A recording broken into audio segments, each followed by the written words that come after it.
أعوذ بالله من الشيطان الرجيم بسم الله الرحمن الرحيم الحمد لله الذي ليس لأولية الابتداء ولا لأزلية الانقضاء وانحصرت الأوصاف عن كنه معرفته ورضعت عظمته العقول والذي لا تواري عنه سماء ولا أرض أرضا ثم الصلاة والسلام والتحية والإكرام على سيد الأضحى سيد المرسلين والأنبياء أبي القاسم محمد المصطفى اللهم صل على محمد وآل محمد وعجل فرجهم وعلى الجوهرة القدسية البتول العذراء سيدة النساء فاطمة الزهراء وعلى بعلها أمير المؤمنين وبنيها الذين أذهب الله عنهم الرجس وطهرهم تطهيرا. اللهم صل على محمد وآل محمد وعجل فرجهم لا سيما على بقية الله وحجته الكبرى الذي بيمنه رزق الورى وبوجوده ثبتت الأرض والسماء ولولاه لصاحت الأرض بأهلها واللعنة الدائمة على أعدائهم أجمعين من حين عداوتهم إلى قيام يوم الدين. أما بعد فقد قال الله تبارك وتعالى في كتابه الكريم واعلموا أن ما غنمتم من شيء فأن لله خمسه وللرسول ولذي القربى واليتامى والمساكين وابن السبيل. صلوات. اللهم صل على محمد وآل محمد وعجل فرجهم. This is the verse of Holy Quran from Surah Al-Anfal, verse 41, where Allah subhanahu wa ta'ala is telling us and know that whatever thing you gain, a fifth of it is for Allah and for the Messenger and for the next of kin and the orphans and the needy and the wayfarer. This ayat of Quran is the clear evidence about Khums being wajib and an obligation on all of us. First of all, the word Khums in Arabic is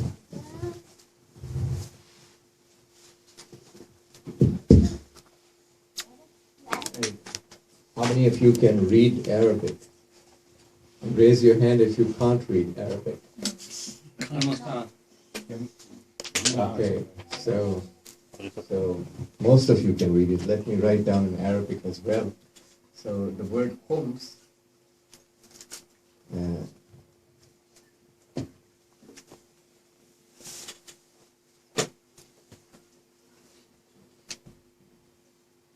is written in two ways in Arabic.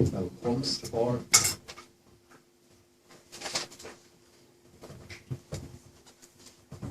Khums. Both ways are okay.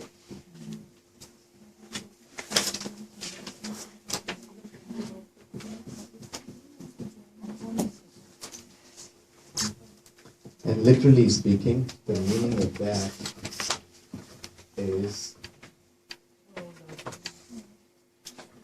1/5. So the word Khums actually means 1/5.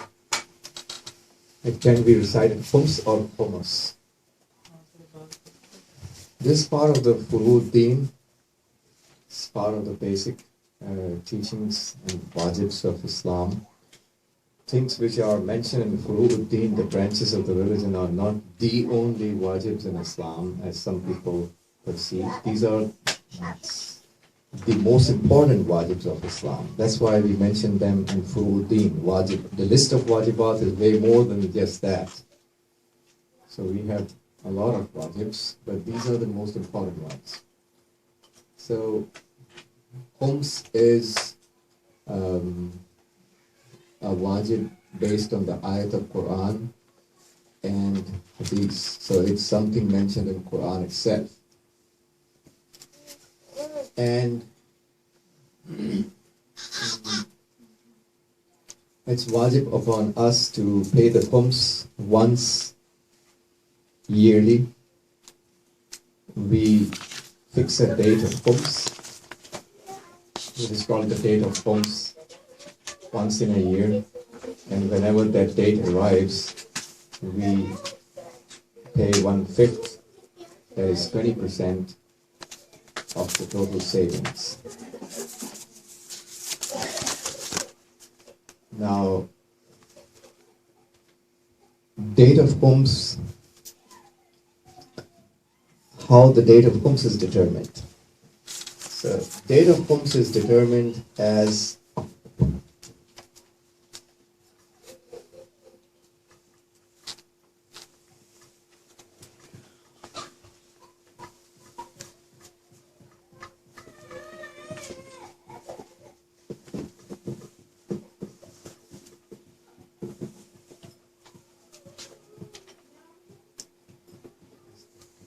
when you start your first job. After becoming baligh, when you start your first job, that's your date of Khums. That's why I ask the youth to remember when they start their first job. Some people don't remember when they started the first job, and this is a problem. We need to remember the date when we start our first job after becoming baligh. Next year, when the same date comes, that's your date of Khums automatically. For example, you started your first job after becoming baligh and Islamically mature, according to the Islamic definition of the word. Let's suppose you started it on 1st of January. So when the 1st of January comes next year, that's the date of your Khums. So the day starts with the Adhan of Fajr. So as soon as the time of Adhan of Fajr arrives, it will be wajib on you to pay off your Khums. That's the way it works. So you need to first remember what is the date of your Khums by remembering when did you started your first job. Are you allowed to change your date of Khums? Yes, you can change your date of Khums anytime you want. All you need to do is to pay your Khums again. If you want to change your date of Khums, let's suppose from 1st of January, if that was your date of Khums, to 1st of June, all you need to do is to pay your Khums on 1st of June again. And then onwards, 1st of June will become your date of Khums.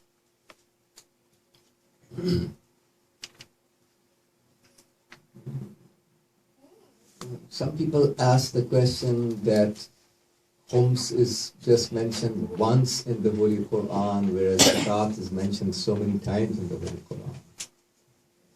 Well, the word Zakat in Arabic, literally speaking, means taxes. Literal meaning, if you go deep into the word, it doesn't mean taxes, actually. It means growth, an-numu, growth.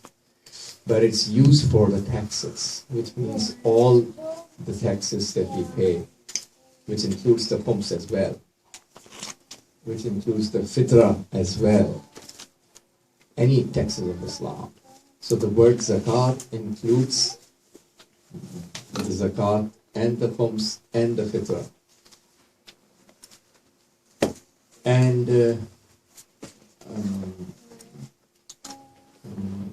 Khums is necessary to be paid with the niyat of qurbatan ilallah. Qurbatan ilallah means seeking the nearness of Allah.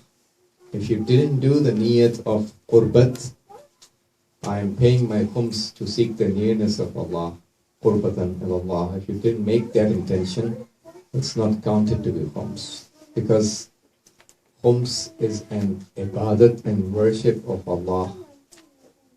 And every worship and ibadat of Allah requires a niyat and intention.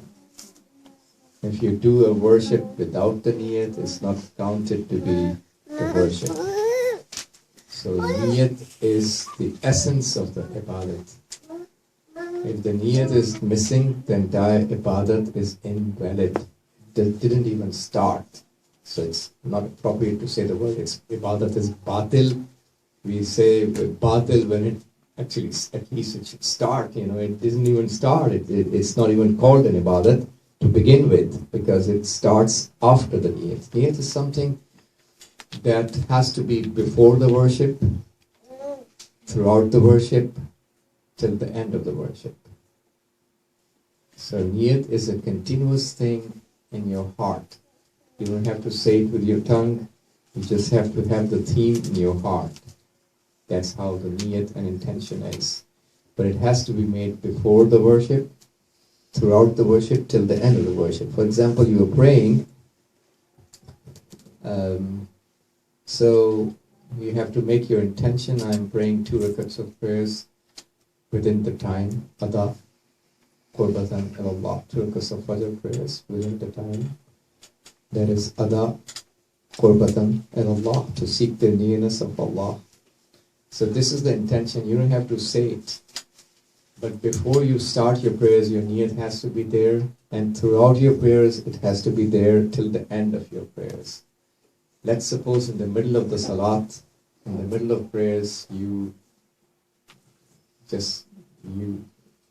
forgot what you were doing. You're just lost. If somebody asks you, hey, what are you doing? You don't know what you're doing. Let me think. That means you are lost. Your mind is somewhere else. You don't remember what you're doing. So if you are lost, your salat is already batil.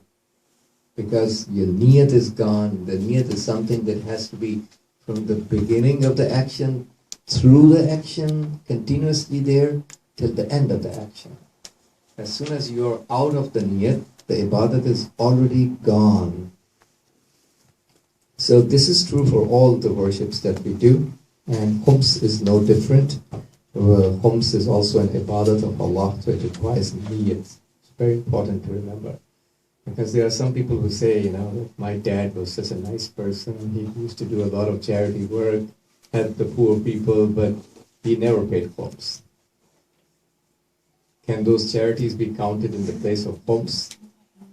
And the answer to that is that Khums is an ibadat of Allah, a worship of Allah. And every ibadat requires niyat. Did your dad do the niyat of paying the Khums? The answer to that is no. The charities are not going to be wasted. None of our good deeds are wasted. Allah does not waste our good deeds. But that's a different thing. That will not be counted in the place of Khums, because Khums is an ibadat which requires the niyat, and niyat has to be done before the action, not after the action. So it's very important to remember that you have to do it with a niyat and intention. So the first thing to remember is the date of your Khums. Date of your Khums is not necessary to be remembered. Then why are we asking that to remember the date? Because you can pay Khums every month. It's not necessary to remember the date of Khums and pay it once in a year. You can pay it every month as well. As soon as you make an income, you get weekly, and paid weekly, you can pay Khums weekly.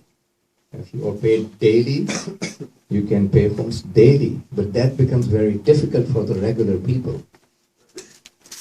And on the other hand, Islam allows, the laws of our Islamic jurisprudence allow us to spend our money on all our necessities of life for one full year.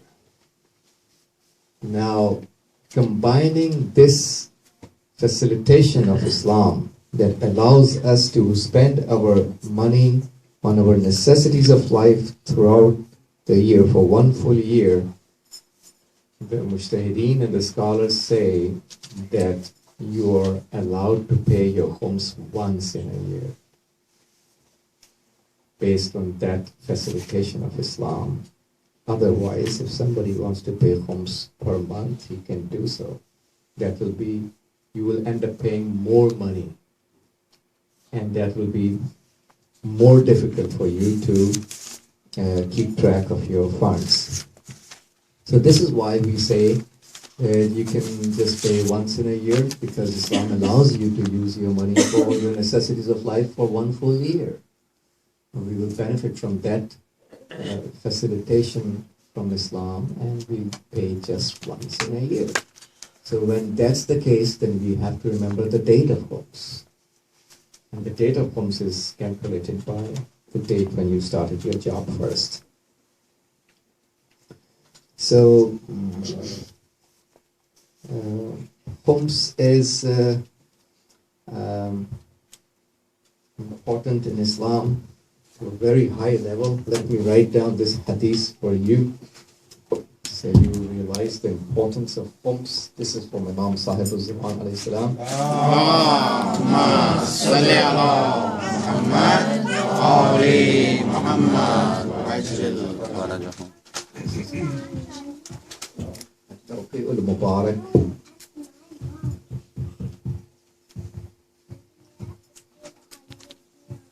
Tawqi, we call to those of the hadith of Imam Sahib al-Zaman alayhi salam in the lesser absence period that came from his side. In the lesser absence period, he had 4 deputies, one after the other. Not 4 of them at the same time. That's impossible. He doesn't have 2 deputies or 4 deputies at one time. He had 1 deputy at a time, and that's valid even today. One mujtahid is the naib of the imam, not 2, not 3, not 4, not 10. Just like in the lesser absence period, there was 1 deputy at a time. When he passed away, Imam alayhi salam appointed the second one. When he passed away, Imam appointed the third one. When he passed away, Imam appointed the 4th one. Right? So they were not 4 deputies at the same time. That's impossible. There are not 2 deputies. 2 people are not naib of the Imam at the same time. That's impossible. There's 1 person who is naib of the Imam. So same was the case in lesser absence period. There was 1 deputy at a time. Total, there were 4, one after the other. All those 4 deputies in the lesser absence period were serving as a liaison between the community and the Imam. So all the questions that people had, they used to bring the questions to the deputy, and this deputy of the Imam was taking the questions to the Imam, and the answers used to arrive in the written form. In Ilm al-Hadith, the knowledge of the traditions, those of the Hadith of Imam alayhi salam that came in the written form to the deputies in the lesser absence period, those narrations are called, we call it a Tawqi'ul Mubarak. Tawqi'. So this is one of the Tawqi'at. Imam Sahib al-Zaman has said this is in the written form, the answers that came to one of those deputies. That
لعنة الله والملائكة والناس أجمعين على من أكل من مالنا درهما حراما.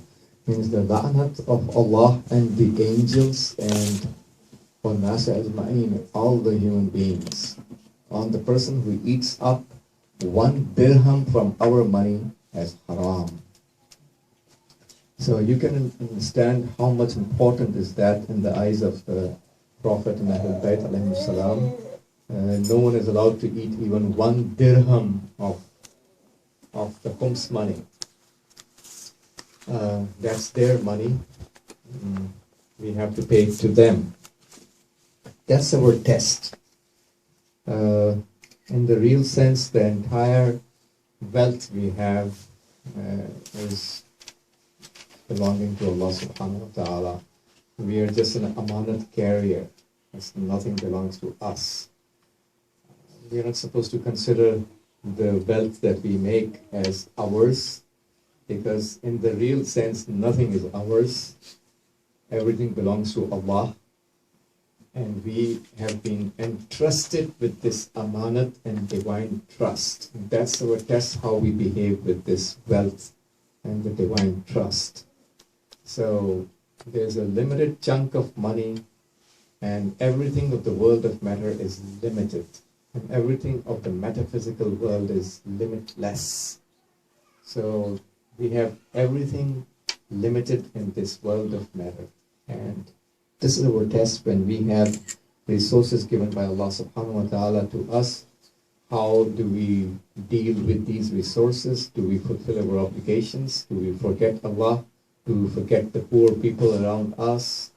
Are we fulfilling our wajib obligations? Are we delaying it? Bringing excuses?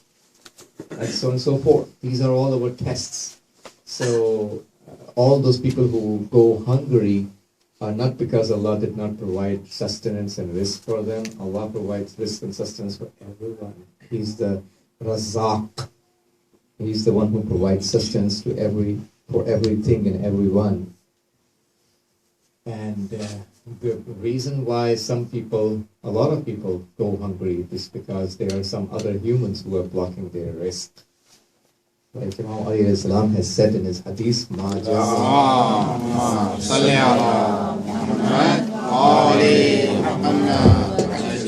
This is the hadith of Imam Alayhi Salam where he says,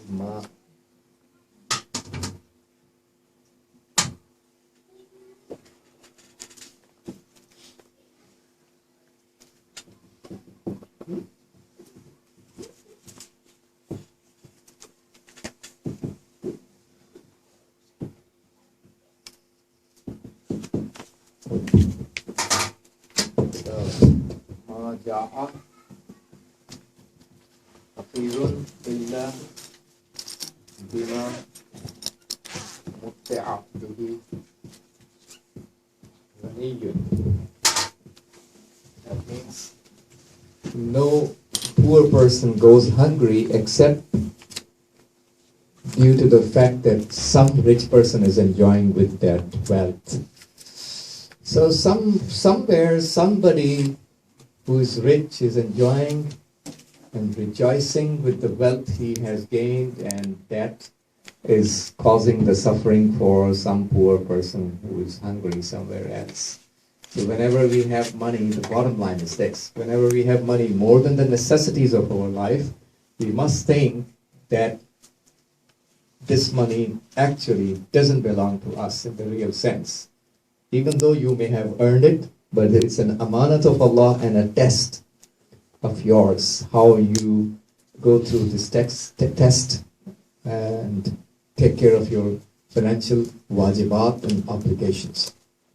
So coming back to the point, I was saying that Khums is very important. We can understand from this tawqi of Imam Sahibul Zaman alayhi salam, la'nat of Allah and the angels and all the human beings and the person who eats 1 dirham as haram from their money.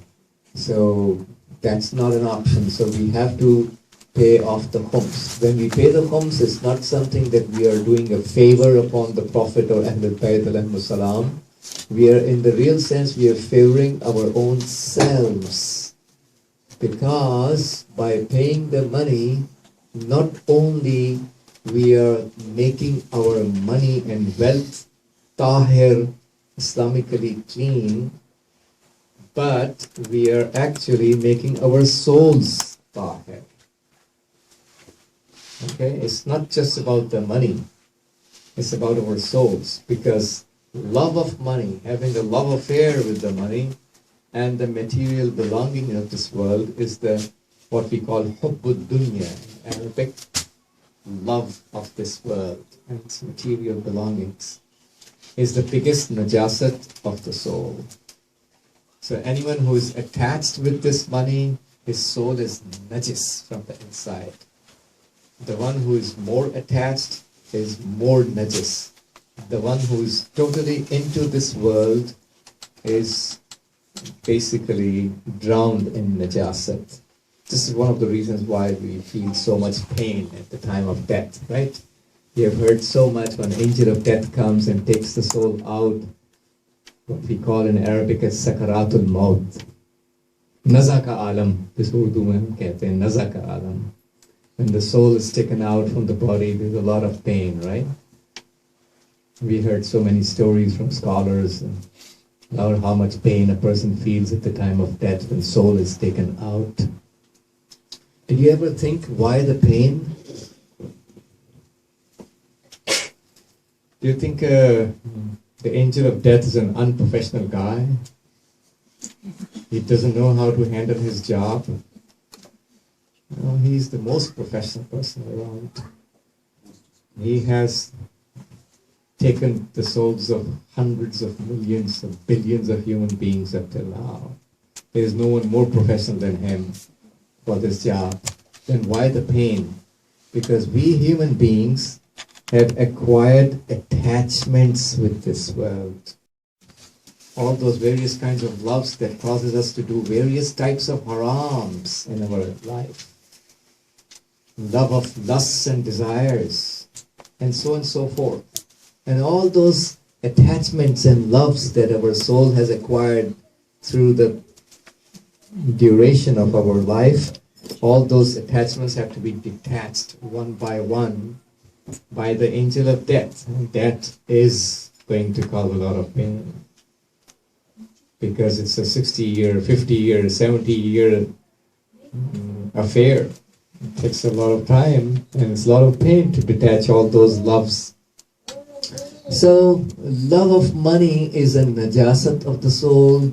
Love of dunya, love of the temporary belongings of this temporary world is the biggest najasat of the soul, which is the reason why some people are not able to pay the khums, because they love their money and they love dunya. So these people, their souls are najis.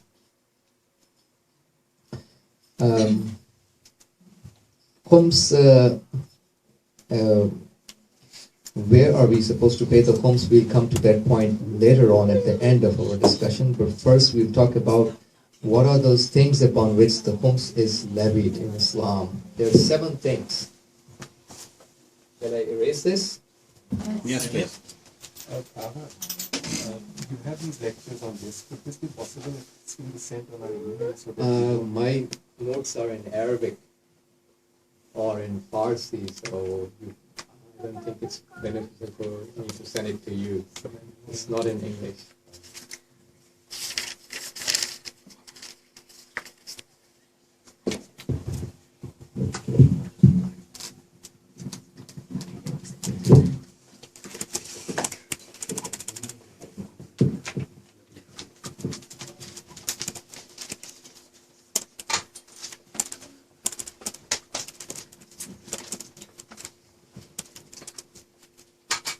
Khums is levied on 7 things.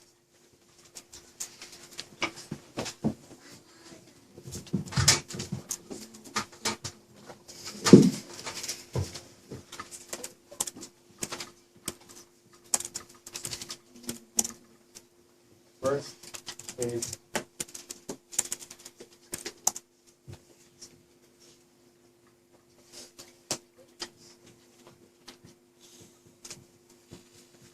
money.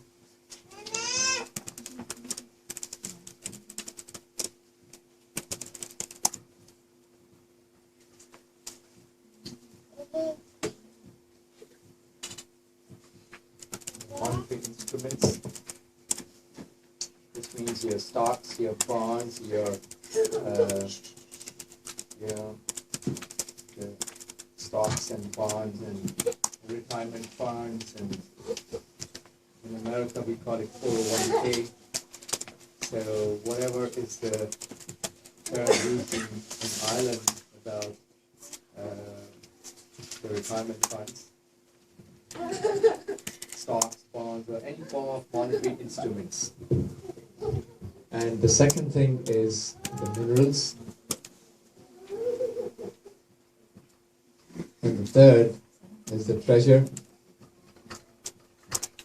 And I'll explain it. I'll explain it. And the fourth is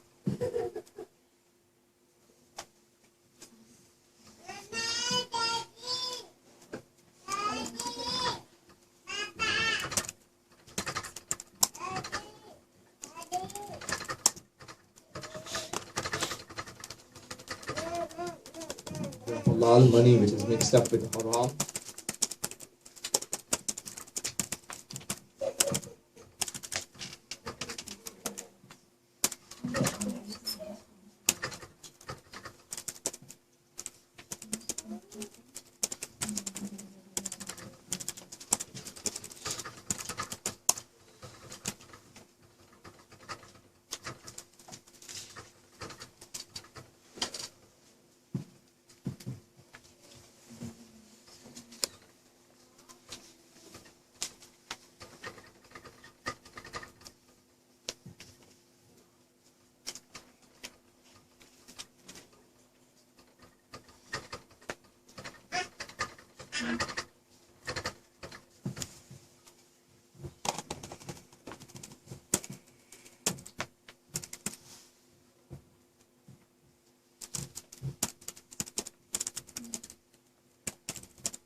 These are the total 7 things upon which the Khums is applied in Islam: the money and all the monetary instruments of various types, all of our financial gains, profits, benefits, the minerals of various types, which is usually not related to you and me in our life, so those are not relevant things in our everyday life, but those are, we need to know about that as well.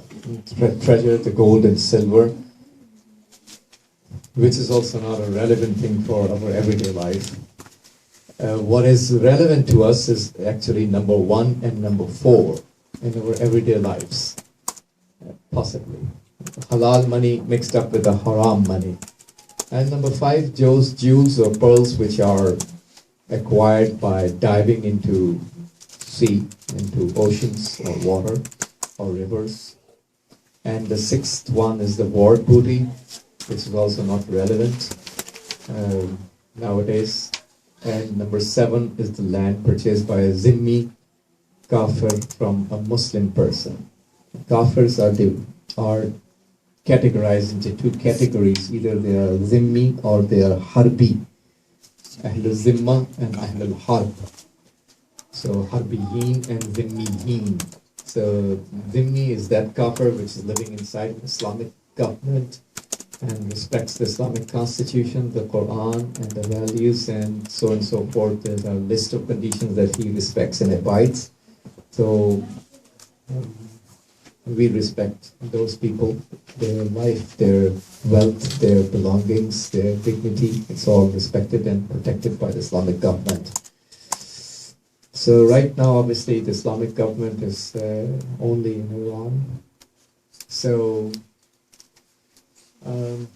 this rule also is applied only there.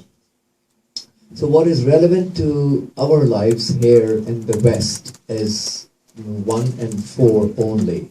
So all the monetary instruments that you may have in any kind, in any form, and if we have some money, God forbid, where the haram gets mixed up with the halal, this is where we need to know about paying the khums. Now,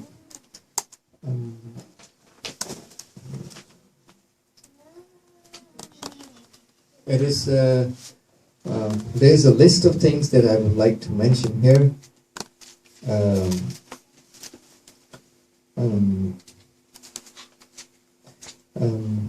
Where the Khums is not wajib to pay.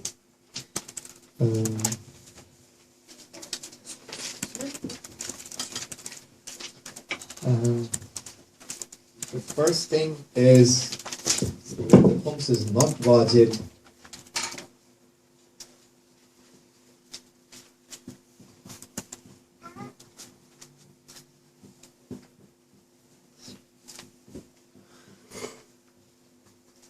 Is on the inheritance money.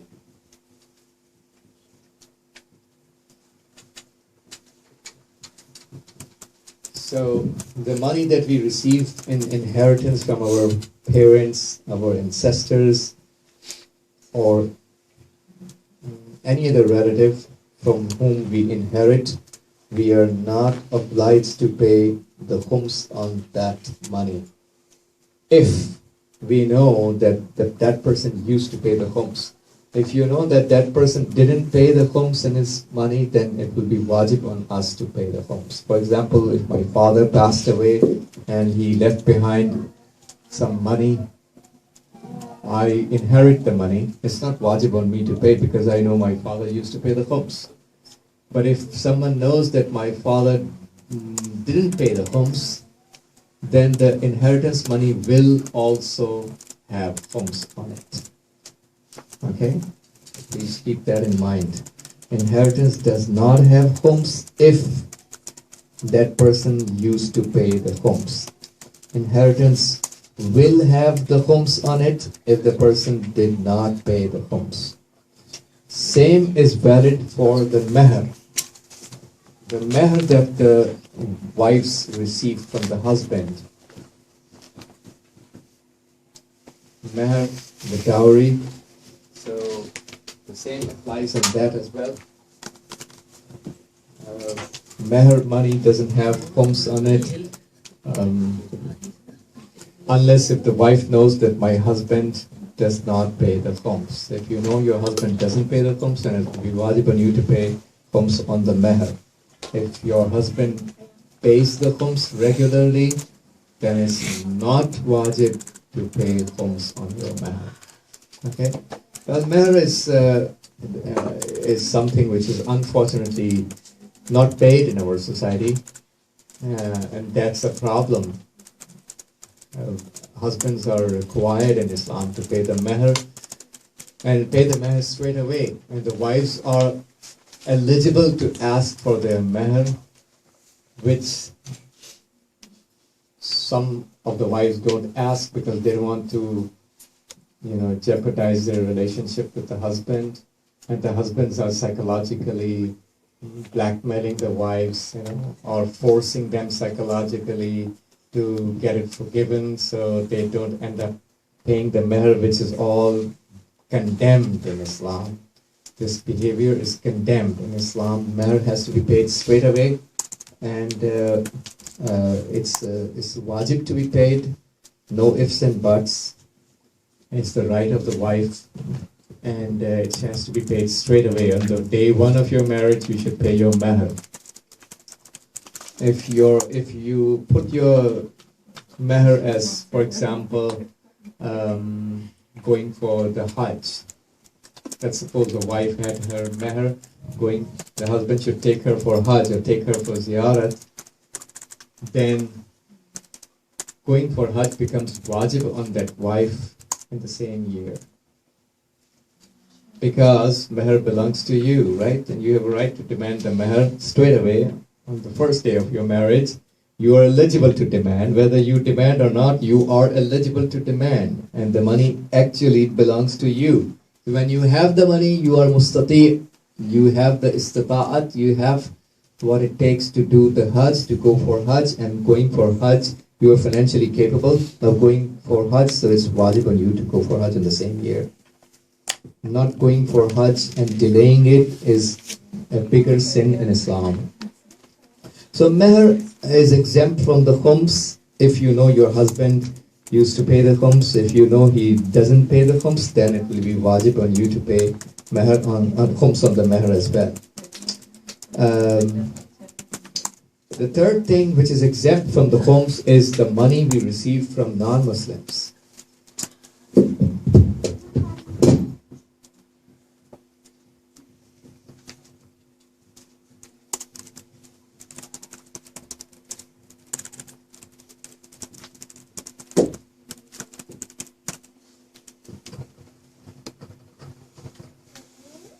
Non-Muslims or those who don't believe. And in the form of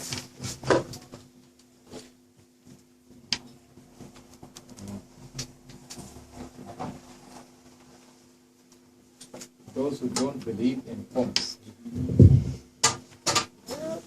Mawlana Sahab, sorry to interrupt. Receiving money from non-Muslim in the form of like a gift or In any form. salary. In any form. In any form. So money we receive from the non-Muslims, we know the non-Muslims don't believe in khums. They haven't paid the khums. It's not wajib on us to pay the khums on that money. Likewise, if the money you receive from those who don't believe in khums, those Muslims who don't believe in khums, those sects of Islam who don't believe in khums. So we know they haven't paid the khums because they don't believe in khums. So it's not wajib on you to pay the khums on the money you receive from those sects of Islam who don't believe in khums. It's not wajib. This is exempt.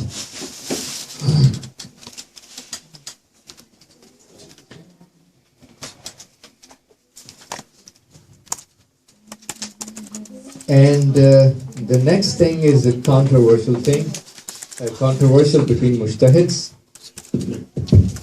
The gift.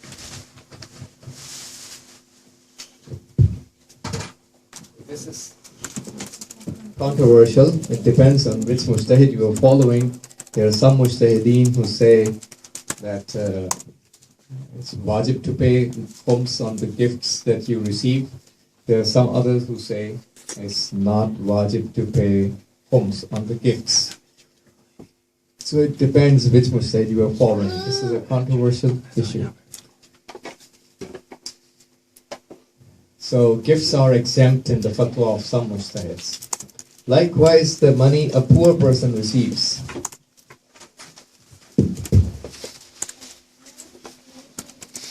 The help.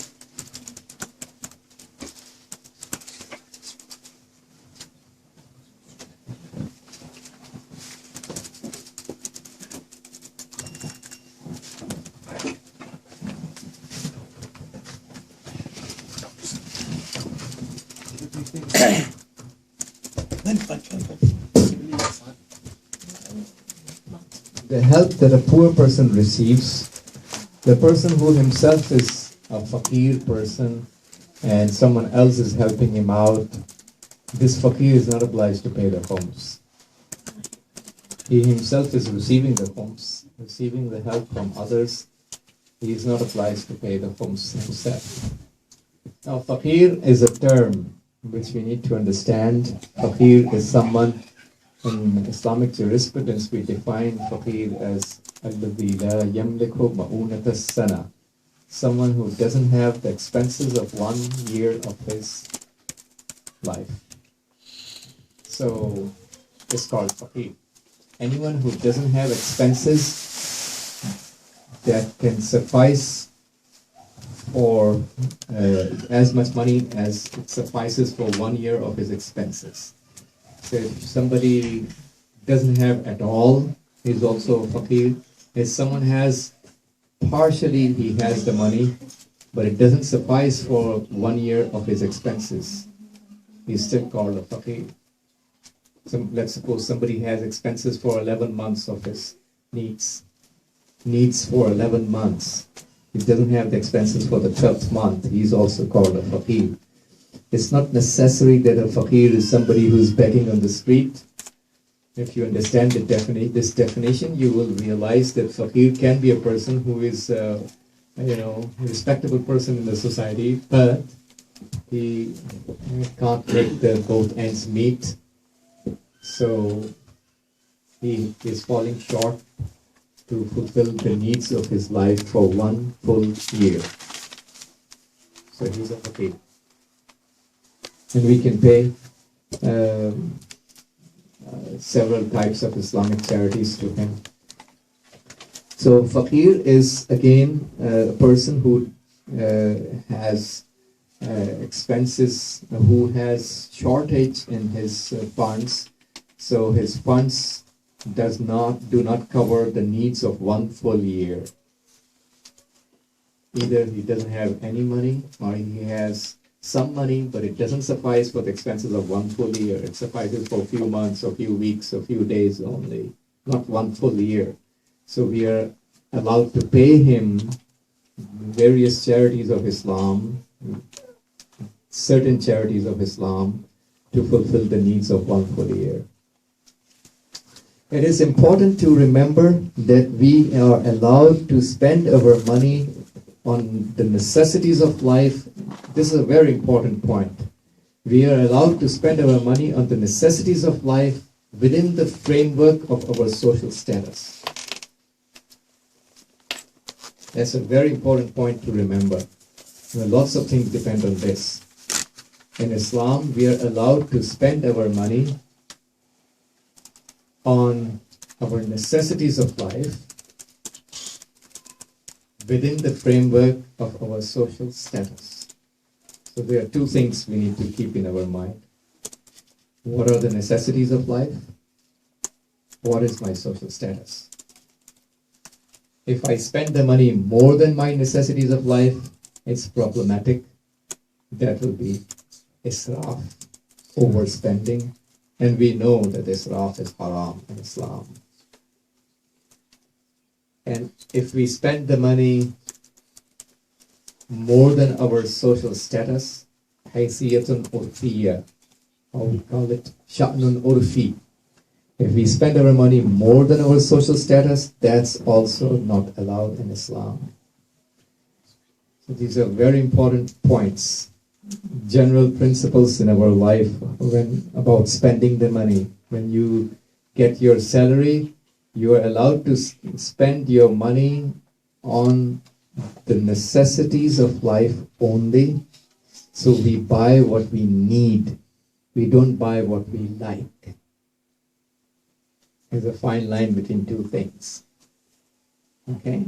If we buy the stuff that we need, that's okay in Islam. There's no problem. And anything that you have purchased in your life which you need during the Khums fiscal year, you don't have to pay Khums on that. But that's perfectly okay in Islam to buy something that you need during the Khums fiscal year. Obviously, when the date of Khums comes, let's suppose in your date of Khums is 1st of January, when the date of Khums comes, whatever money you have to pay Khums on that before spending that money, before spending the money on your necessities. Because the date of Khums has arrived, now you have to pay the Khums. But throughout the year, it's okay to spend your money on your necessities of life. We are not supposed to do overspending and israf. Every israf that we do has khums. Every haram spending that people are doing has khums on it. Let's suppose I go to the movie theater, God forbid, so to see a movie there, cinema, movie theater. So the money I spend on the petrol, driving to the movie theater, is all haram, right? Allah did not ask me to go to the cinema to see a movie. So all the money I spent on the petrol, I have to pay khums on that. And the ticket I purchased from the cinema, I have to pay khums on that. That's not part of my Islamic necessity of life, right? The money you spend on returning back from the cinema is okay, because returning back to your house is not israf. So any spendings we do on harams is has to be calculated, and we have to pay khums on that. If I purchase the shaving kit to shave my beard, then I have to pay khums on the amount of money I spent on this operation of going to the market and purchasing the shaving kit with the intention of shaving my beard, which is haram. So I have to pay the khums on that amount as well. Any kind of spending which is done on haram has khums in it. So this is why I said it's very important to remember two things about our spending pattern. First, we are allowed to spend our money on the necessities of Islam, necessities of life from the Islamic perspective. So we don't spend our money on things which are not necessities, or things which are haram. And second of all, we spend the money within the framework of our social status. That's the second point. What does that mean? Everyone has a social status. And Islam allows us to live a life according to our social status, to maintain our dignity and respect in the society, and not to disrespect ourselves. So, if you happen to be a heart surgeon in the United States and you are making $4 million per year, and you buy a voice-operated Jaguar, $140,000, that's okay, because that's your social status. The likes of yours in the society who make $4 million per year, that's the kind of cars they drive, right? That's okay. It depends what's your social status in the society. So if you live a simple life, which is mustahab to do that in the path of the prophets and the imams, you get more sawab, but it's not wajib. It's mustahab. So we can't point fingers on those people who are living a life according to their social status, as long as they are doing it within the framework of their social status, not more than that. As long as a person is living a life within the framework of his social status, it's okay. There's no problem with that. So when we live a life more than our social status, this is not allowed. For example, if I buy a BMW 7 Series, I can also afford that. I can squeeze my bills and buy a BMW 7 Series. It's not a problem. I can do that. It's not the point. That's not the point. I can afford or I cannot afford. It's not the point. The point is that car something that belongs to my status? And the answer to that is no. I'm talking about myself. It's not the point that I can afford it or I cannot afford it. That's not the point in Islam. The point is that car something belonging to my status? And the answer to that is no. So I'm not supposed to buy it, whether I can afford or I cannot afford. That's irrelevant. Okay, is that clear? So we are supposed to buy things which are belonging to our status. And everyone is the best judge about himself. What is your financial, social status in the society? People who are likes of yours, who have as much qualification as you have, family background, financial status, all those things are part of that to determine your social status. So people who are likes of yours, how do they live their lives? So you are allowed to live your life according to your social status, and that's okay. So if we live spend the money on things more than our social status, that's not allowed in Islam, and we have to pay khums on all those spendings. Just like we have to pay khums on every israf and overspendings we do on things which are not our necessity of life. Is that clear? These are two different things, necessity of life and social status.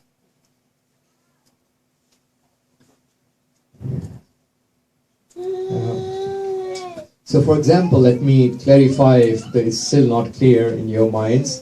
For example, if um,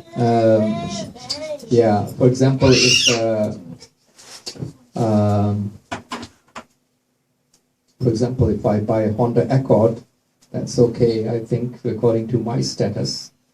So, but if I buy a BMW 7 Series, that's not okay. That's according to my status. But if I buy two Honda Accords, that's spending the money on more than my social status? No. I didn't buy a BMW 7 Series. I bought a Honda Accord. That's not more than my social status. But I bought two of them.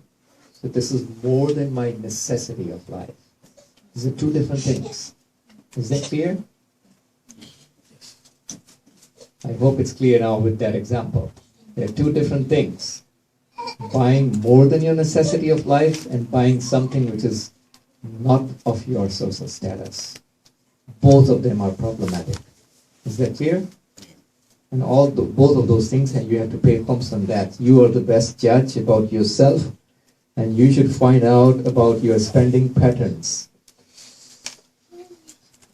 Anything that we have in our houses which is more than our necessity of life, we must pay Khums on that.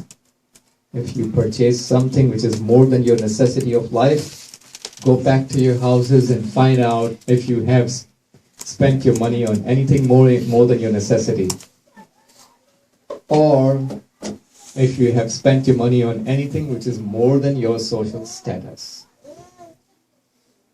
Make a list of those things, if there are any, and pay Khums on that.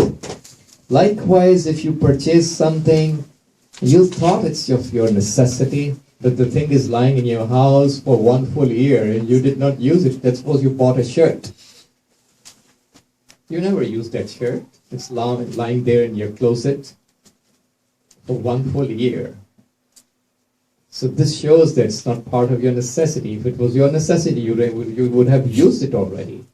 So 1 full year has passed by and the shirt is lying there.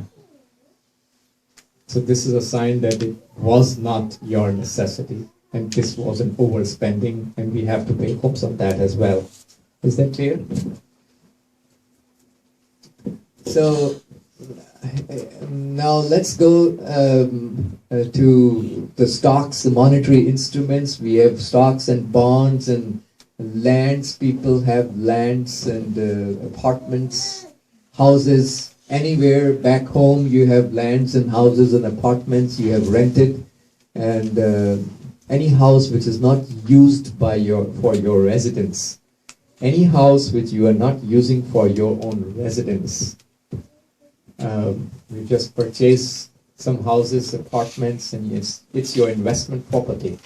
You have to pay Khums on all those properties. Whenever you sell those apartments, you have to pay the Khums on that. Whenever you sell those houses, those lands, you have to, first things first, you have to first pay the Khums.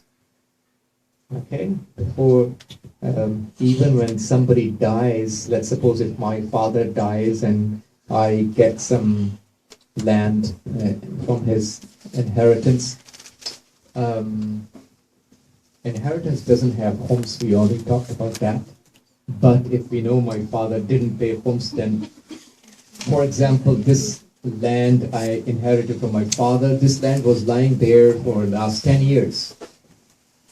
My father could not pay Khums. He used to pay Khums regularly, but he could not pay Khums, let's suppose, on this land because it was lying there for 10 years. It was not sold. Right? So after my father died and I inherited the land, and I know this land was there for the last 10 years because it was not sold, my father could not pay Khums on this land. I cannot distribute the children, my siblings. We can't distribute the land among ourselves unless we pay the Khums first. Okay, first things first, we have to pay the Khums first on the land or the house upon which the Khums is not paid, and then it will be distributed. Stocks, if you have money in the Wall Street, so you have to keep track of all those stocks. and pay Khums on that on the date of your Khums. You can't keep Imam Sahib as the one is around waiting. It's okay, I'm going to pay my Khums on the stocks after 10 years. Let me make money for next 10 years. So that's your problem. You can't keep the Imam waiting for 10 years for your own problem. You have to. So, this is about the money and the monetary instruments. The retirement fund, when you receive the retirement fund, you have to pay Khums on that. Several years have passed by on that fund, right? So obviously it will have Khums on it. Now let's go to number 4, halal money mixed up with the haram. If you have halal money mixed up with the haram, examples. Somebody works for a grocery store where alcohol is sold. First of all, that's not allowed to work in those stores. Department stores, grocery stores where they're selling haram stuff. It's not allowed to work as a cashier or any other job in that store. So now you will receive the income which has the haram stuff included in it. So now if you know the exact amount of haram and the owner of that haram, you have to pay the money back to the owner, which usually we don't know. If you don't know the owner and you don't know the amount, that's where the problem is. In that case, if we don't know the owner and we don't know the amount, what we do is that we do musalaha with the Hakimun Shar'i, the Islamic ruler, which means the conditions fulfilling mujtahid or the alim, who is the wakil of the mujtahid. We do musalaha. Musalaha means you make a deal with the alim, who is the wakil of the mujtahid, and he will analyze your situation and the amounts and the funds you have and all that, facts and figures, and then he will give you an amount that this much you have to pay. So after taking permission from the wakil of the mujtahid, you are supposed to, if you don't know the amount, or you don't know the person at all, so in that case, what we do is that we, do the musalaha with the wakil of the alim, and this is where there are a few situations, so please pay attention. Let me tell you those situations. So, if you don't know the person who owns the haram money, then you have to pay the money after taking permission from the alim or the mujtahid. You have to pay the money as sadaqah in proxy of that person who owned that money which you have, money of the haram things. So if you know the person, you are supposed to go there and pay the money back to him. If you don't know the person, or if you don't know the amount, you know the person who owns the money, but you don't know the amount of the money, in that case, what you're supposed to do is that there's a controversy between you and him. So the ruling says you have to make a settlement amongst yourselves. So, that's whatever amount you have yaqeen that you are liable that much. You're liable to pay that much, you have to pay that much at least, and the rest of the amount, which is, you don't have yaqeen, it's better to pay, but it's not wajib on you to pay. Is that clear? Well, just one quick question at the same time. If a person working in a grocery store, I know it's where the alcohol is served or sold, but I know it's haram, but he's in a situation that he has no other job, and he, in order to survive, and he has to work there for a while, and he's looking for the right job. What's gonna happen in that scenario when he get his salary every month? Well, first of all, jobs, as you know, are in the hands of Allah subhanahu wa ta'ala. So Allah provides us the jobs we will always get the job, inshallah, what is destined for us. And the amount of money which is destined, it's up to us to earn the same amount which is destined through the halal or through the haram. That's our choice. We are not going to make any single cent, any single penny more than what is destined, and we will never lose any single penny from what is destined. Imam Ali alayhi salam Allahumma salli ala Muhammad wa ali Muhammad. He wanted to pray. He went inside. He gave his horse to this person to take care of the horse for that short while. So when he came out of the masjid after the prayers, he found this guy stole the reins of the horse. The horse is standing there. The reins of the horse have been stolen.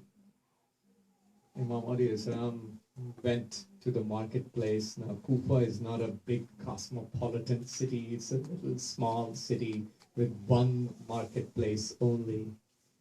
Imam Ali went there to buy new reins for his horse. And he found the thief standing there. He had sold the reins there in the market. And Imam Ali Islam said to him, I have the intention to pay you the same amount that you gained from stealing this money, stealing these reins. So the narration says he gained 8 dirhams only, 8. So the same amount that he gained through stealing, Imam Ali had the intention of paying him the same amount after coming out from the masjid. He made the same amount through the haram. He would have gotten the same amount of money, not more, not less, through the halal. So first of all, we never make any money more than what we are destined. And what we are destined, no one can take it away from us. The choice and the test of Allah that we are going through in the life of this world, which is based on our freedoms, whether I'm free to make this choice, whether I go towards halal way of making the money or haram way of making the money. I'm going to make the same amount of money, not a single penny more. That's confirmed. The only choice I have been given by Allah is to choose the halal way or the haram way. That's my choice. It's not my choice to make more money. That's more or less is in the hands of Allah. My choice is to select between halal and the haram ways. So whatever a person is making, he is going to make the same amount through halal as well. We have trust in Allah. We should have the trust in Allah about that. And the key to that is taqwa. If we exercise taqwa in our lives, Allah provides the opening. Quran has said already, وَمَنْ يَتَّقِ اللَّهَ يَجْعَلْ لَهُ مَخْرَجًا. Whoever exercises taqwa, Allah provides opening for him. وَيَرْزُقْهُ مِنْ حَيْثُ لَا يَحْتَسِبْ. And Allah provides the risk for him from ways that he does not think of. In other words, so it's very important to remember that there is always a way. There's always a halal way. We should not go for haram, and haram money brings bala and calamities and turmoils along with it inside the house. When it comes in the house, it brings all the calamities with it. And when it doesn't stay, because there is no barakat and blessing in the haram money, it always departs. When the haram money departs, it brought the calamities inside the house, and it's not going to stay because it's haram. When it departs, it takes away the iman of the person. So it brings calamities and takes the iman away. So this is not a choice. That's not an option for us to do that. We will always go for halal. Allah will provide a halal opening. We need to keep our trust in Allah. So we were talking about halal money mixed up with the haram. So we pay the khums on that. If you have, let's suppose, halal money mixed up with the haram, you don't know the amount, you don't know the owner, you pay pay the khums on that, and the rest of the money is allowed for you to use in that case. If tomorrow you meet the owner of the money and he asks you to give the money back, even if he doesn't ask, you have to pay the money back to him. You can't say, I already gave the sadaqah, I already gave the khums. So even if you have given the money as sadaqah, you are still supposed to pay the money back to the owner, even though you have given the sadaqah on his behalf. Is that clear?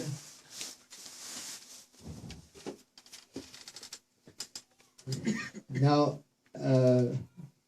another important thing about khums is that those are the people who have never given khums in their life. How would they start calculating their khums? This is a very frequent question.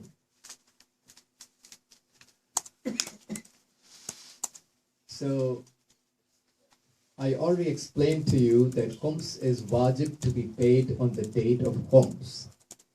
Now, this person needs to remember, when did he start his first job? Let's suppose he started his first job on 1st of January, and since last 5 years he did not pay the khums. So what he needs to remember is that in the last 1st of January, or last 5 years, how much was his savings on the 1st of January? Think hard at how much was your savings on the 1st of January in the last 5 years. And you sum up the total money and pay khums on that amount. Any money that you earn in February or March or April or May or June or July, August, September, October, November, December does not count. You're allowed to use that money, again, on your necessities of life only, not more than that, and within the framework of your social status. There's no problem with that. But you are not allowed to spend your money that you have on the 1st of January without paying khums first.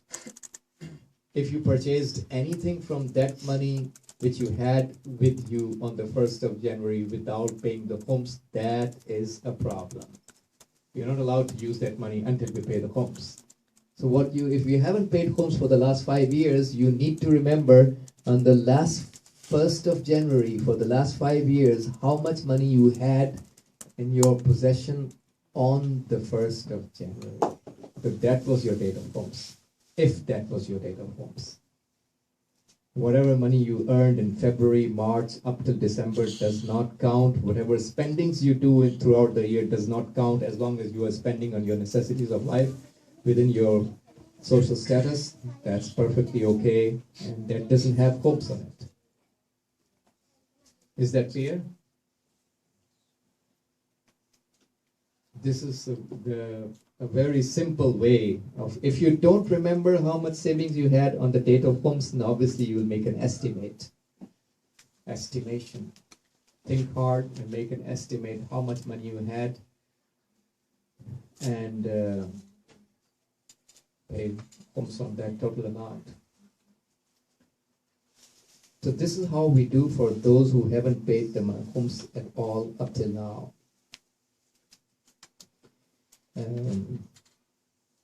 The money that parents, you see in some Islamic countries, they gather the money for the marriage of their daughters, dowry, jahez. That's allowed in Islam, and it doesn't have khums. If the father and mother are collecting stuff for the marriage of their daughter, that stuff is okay to collect, and it does not have khums. If the father cannot purchase the entire amount of the jahez at once upon the marriage.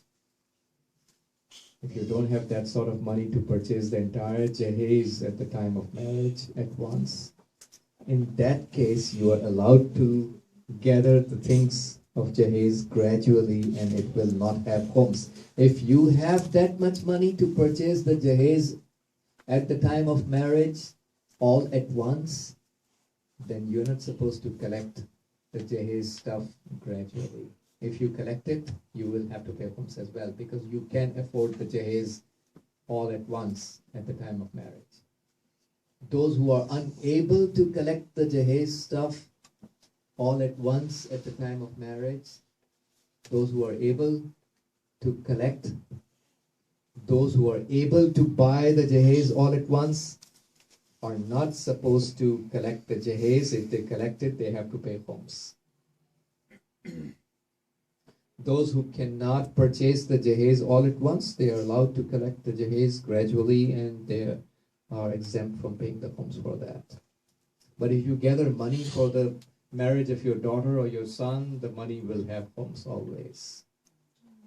Jahez stuff will not have khums if you cannot buy the jahez all at once upon the marriage. But if you gather the money will always be liable to khums. You have to pay khums on the money. Even if you put the money aside for marrying your daughter, still you have to pay khums on that. Okay?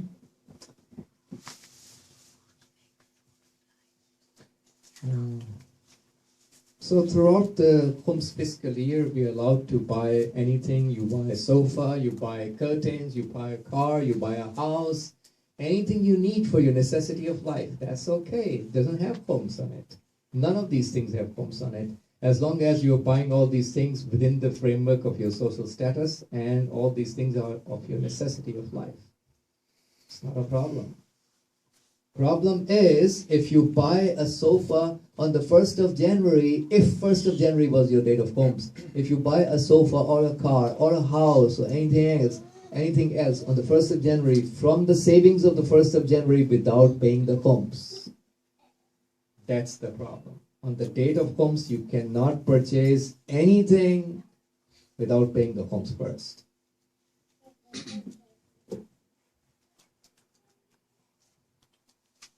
Now, whom are we supposed to pay the khums to? Khums belongs to Imam Sahibul Zaman alayhi salam. Allahumma salli ala And in his absence, we are supposed to pay the khums to the conditions fulfilling mujtahid. There are conditions mentioned in the hadith of Imam Sahibul Zaman alayhi salam. So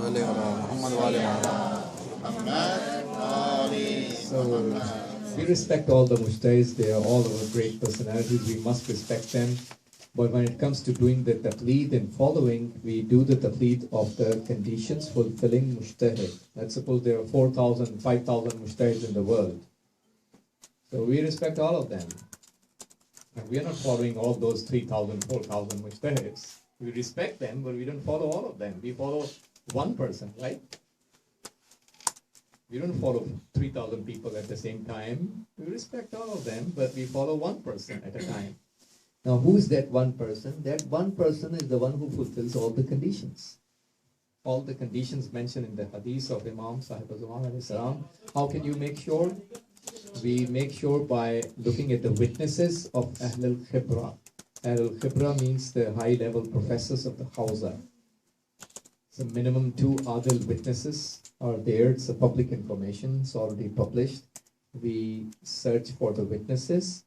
You can ask any alim, and they can provide you, your local resident alims can provide you about the witnesses, and you look at the witnesses, minimum 2 adil witnesses, 2 just witnesses from Ahl al-Khibra, means expert professors of the Hausa. Look at their witnesses, and that's how we start the taqleed. That's how we determine this mujtahid is the conditions fulfilling mujtahid based on the witnesses of the expert professors of the Hausa. So that's how we do the taqleed. So now when you are doing the taqleed correctly, not by the hearsay, I asked my mom, I started doing taqleed while my mom was following this mujtahid, my dad was doing taqleed of him, my friends were doing taqleed of him, my community members were doing his taqleed. Neither my mom is the Hujjat of Allah, nor my dad is an Imam or Nabi of Prophet of God. nor my community is Hujjat, nor my family is Hujjat of Allah. None of them is Islamically acceptable evidence. We don't start the tafleed like that. We start the tafleed based on the Islamically acceptable evidence. Bayyinatun shar'iyya. And Islamically acceptable evidence means minimum 2 adil, 2 just witnesses of the expert professors of the Hausa. That's how we start the tafleed. If we start the tafleed without the Islamic procedure, our tafleed is batil. So we have to start the tafleed according to the Islamically defined procedure. That Allah who asked us to do the tafleed in the time of ghaibat, Allah also told us how to. We cannot define the how to on our own. Okay? So when you do the tafleed, after looking at the witnesses of expert professors of the Hausa, minimum 2 witnesses, which is the Islamically acceptable evidence, Bayyinatul Shari'ah, now your tafleed is correct. So when you are following a conditions fulfilling mujtahid now, you are supposed to pay your khums to the conditions fulfilling mujtahid, and the conditions fulfilling mujtahid is the deputy of Imam Sahibul Zaman alayhi salam. This is the way it works. So you have to pay 20% qurbatan ilallah, 20% of all your money and monetary instruments and possessions, and qurbatan ilallah. Let's suppose you have 100 pounds, for example, your savings on 1st of January. Let's suppose your date of khums is 1st of January, and you have 100 pounds in your possession. You pay 20 pounds qurbatan ilallah as your khums to the conditions fulfilling mujtahid, or the alim who is a wakil on behalf of the conditions fulfilling mujtahid. Now this 20 pounds, which is 1/5, is the khums. Now inside the khums, it is divided into 2 parts. Khums is divided into 2 parts. The first part is called Sahmul Imam. And the second portion is called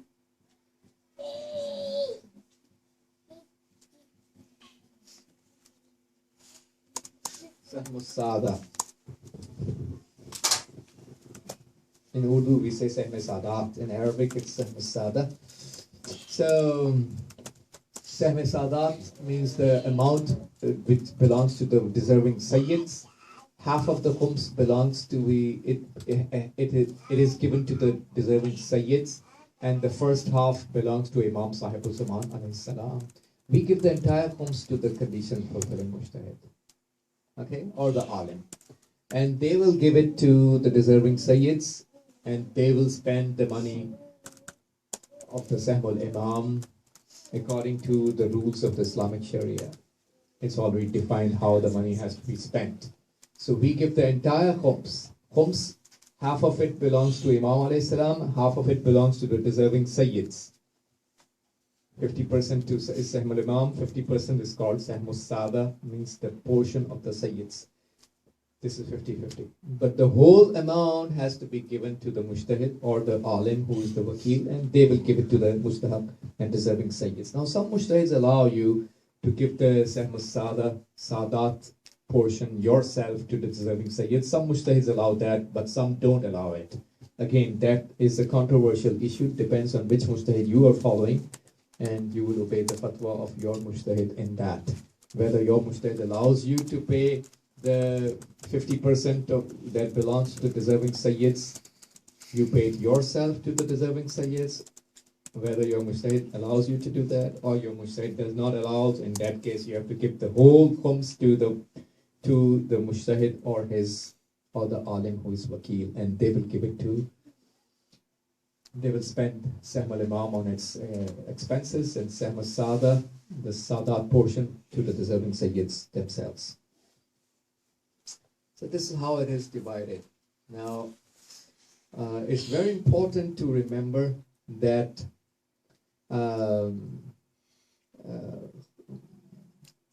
we calculate the khums timely, and it's good that you give a little bit more than what you're obliged. to be on the safe side, to make sure that you don't have any responsibility on your shoulders. And it's wajib to give away the khums straight away because it is wajibun fawri. Wajibs are divided into several types in our Islamic jurisprudence. We have wajibun fawri and we have wajibun ghair fawri, immediate wajib and non-immediate wajib. For example, responding back to the salam of a person, right? If someone says salam to you, replying back to his salam is wajibun fawri. If you reply back after 2 minutes, you are a sinner. Because 2 minutes is counted to be a delay in the eyes of urful uqala wal mutasharri'a. Islamically intellectual and religiously abiding people consider 2 minutes to be quote-unquote a delay. So if you reply back after 2 minutes, you will be a sinner. You have to reply back to the salam immediately because it's wajibun fawri, it's an immediate wajib, right? Similarly, paying the khums is an immediate wajib in Islam. If khums is wajib on me, let's suppose my date of khums is 1st of January, I cannot pay it on the 2nd of January. I cannot pay it on the 3rd of January. I have to pay it immediately because it's an immediate wajib in Islam. I cannot delay. So you have to pay the khums on the date of your khums without the delay. Second of all, after you did the niyat, you took the money out, you put it aside. Now you take it to the mujtahid or the alim who's the wakil immediately, if you can. If you don't have access to the mujtahid or you don't have access to the alim who is the wakil, and you are in the process of finding access to the mujtahid or the alim who is wakil, if you are in that process of finding him, that delay is allowed. Because you are in the process of finding, getting in touch with that mujtahid or the alim, you are in that process. That's okay. But if you just put it aside and you just forget about that, you don't even care about taking the money ASAP, that's not right because now it's counted that you are delaying it. You would be a sinner if you do that. Okay? So you have to take the khums immediately to the conditions fulfilling mujtahid or the alim who is the wakil. Unfortunately, khums money has been widely missed. First of all, a huge number of our community doesn't do tabligh. And second of all, a huge number doesn't pay khums. And then only a fraction of our community does the taqleed and pays the khums. And among those who are paying the khums, huge number of the khums is misused. It reaches those hands which it does not deserve to reach. These are bitter realities of our community. And this is one of the major reasons why we are suffering, because finance and politics go hand in hand. If we are financially not doing our obligations, our Shia community on the global arena, we will always be backwards in the political and social sense. We will never prosper because we are not prospering financially. We're not paying almost at the end. So now there's only, let me see if there is, the last thing I had in my mind to talk about was, I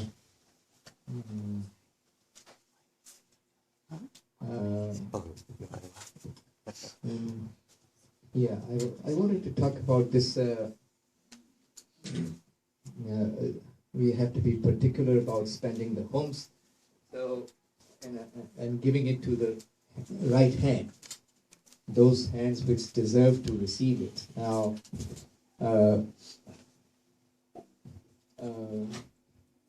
unfortunately, it's a bitter reality that huge amount of our khums is misspent. Huge amount. I can also give you some facts and figures, but I don't think it's appropriate to mention. but I have some facts and figures with me as well. But I think this much is enough to say that huge amount is misspent. And how to break this ice, we spread the awareness. We teach the people to take the right decisions and do according to the teachings of the Sharia. Unfortunately, there are several centers, Imam Bargahs, and some people who are receiving the Khums who do not deserve to receive it. Some never have any ijazah from any mujtahid. And people are giving money based on the hearsay. We have to be particular about this to make sure that those who are receiving, they deserve to get the amount of the Khums, because it's not my money, it's not your money, it's the money that belongs to Imam Sahib al-Zaman alayhi salam. It's his money. And how much active role we are playing for Islam. What are we doing for Islam? If an Islamic center is doing very less in terms of the services that it's providing for Islam and Ahlul Bayt alayhi salam, or some of the centers are actually counterproductive for Islam. So we have to be particular about that.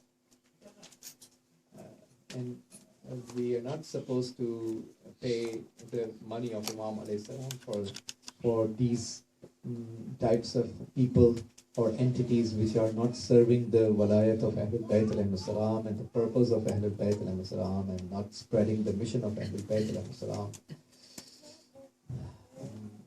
Someone sent a query to Imam Sahib al-Zaman alayhi salam and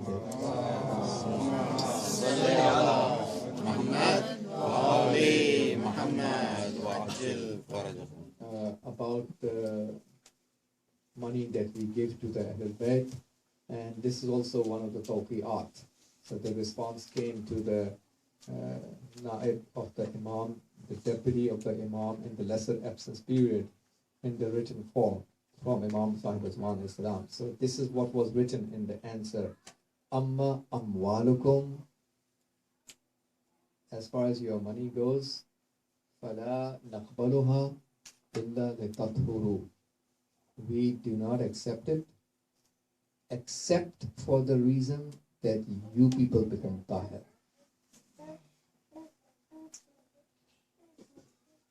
Again, point to note that paying the Khums is not just about making our money tahir, it's about making our souls tahir. Our soul is najis because we are attached to the material belongings of this world, and that attachment blocks us to pay the Khums. So which means our soul is najis. In the hadith of Imam alayhi salam, he says, as far as your money goes, فَلَا نَقْبَلُهَا إِلَّا لِتَطْهُرُوا. We don't accept it except for the reason so that you people become tahir. He did not say your money become tahir. You people become tahir. Then Imam alayhi salam says, وَمَا آتَانَ اللَّهُ فَمَنْ شَاءَ فَلْيَصِلْ وَمَنْ شَاءَ فَلْيَقْطَعْ. Whoever wants, he should stay connected with us. Whoever wants to break away should break away from us. In other words, and then he says, وَمَا آتَانَ اللَّهُ خَيْرٌ مِمَّا آتَاكُمْ. And whatever Allah has already given us, whatever Allah has given us is better than what Allah has given you people. So Imam alayhi salam doesn't stand in need of our money. We are not doing a favor on him. We are favoring our own selves. We are cleaning our souls. We are favoring ourselves. This should be very clear in our minds. If we realize the importance, then we can help ourselves to do this faridah promptly. And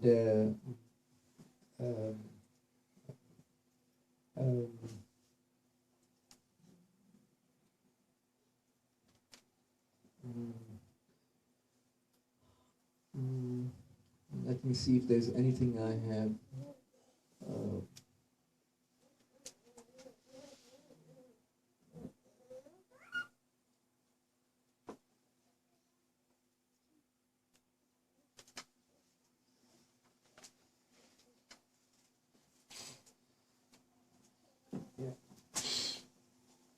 I think that's pretty much the discussion that I have. So, inshallah, wa sallallahu ala sayyidina wa nabiyyina Muhammadin wa alihi at-tahirin.